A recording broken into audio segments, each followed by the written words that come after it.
Well, so I was at the wedding of a friend. Their son and daughter-in-law. I mean, they were getting married. I was at a wedding, and he was talking over the couple. He was blessing the couple, and in there he starts talking about, I did this and I did that and I did this, and so he's talking. He was extolling his previous ministry accomplishments. And a thought occurred to me, and I pulled out my phone in the middle of the wedding. I checked out of the wedding, the beautiful wedding. I checked out of the wedding, and I started writing the seminal thoughts on my phone. And here are the thoughts. Everybody who's listening to me right now, 100% of people listening to me right now, including you, Shane and Sue, when you stepped into what you stepped into, you came into it like a roaring lion. You didn't come in to say, I'm just going to be an average person. I'm going to marry an average person. I'm going to have average kids. I'm going to live in an average house. I'm going to have average, my kids will go to an average school. I'm just going to have an average church. I want just average people around me. Nobody sets out to do that. Right. Everybody sets out to take over. You don't come to take sides. You come to take over. So you're like a roaring lion.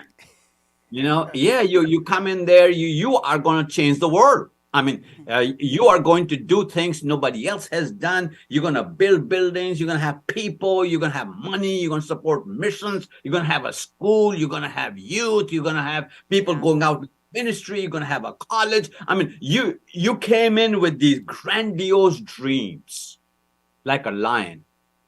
And then life happens. Yeah. People happen. That's right. Money does not happen. Sure. Friends desert you. You have major disappointments in your life. Marriage takes a hit. I mean, there's no such thing. Ministry and marriage are totally incompatible. Totally incompatible. You make it work. You make it work. Anybody who says that marriage and ministry have been compatible in their life are lying to you. So life happens. And that roaring lion gets tamed. Yeah. And tamed. And tamed. You come out of that board meeting a little bit more tamed. You come out of that staff meeting a little bit more tamed. That person who's going to resign from your church, you come back a little bit more tamed. You go to a meeting of pastors and you come back a little bit more tamed. And that roaring lion is now a meow.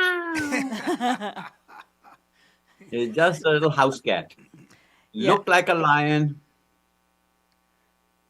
but no roar left in it. And I think that is why I wrote the book. And I'm going to give you the simple message I want everyone listening to me to find out. Question number 1 is, what made you lose your roar? What made you lose your roar? And probably that's not the right question. The question is who, not what. Yeah. Who made you lose your roar?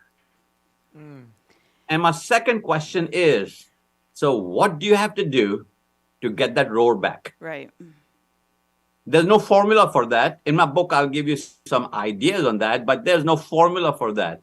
You'll have to wrestle that thing out and say, I will not let that person, those people, those circumstances hold me back. God called me to be a roaring lion.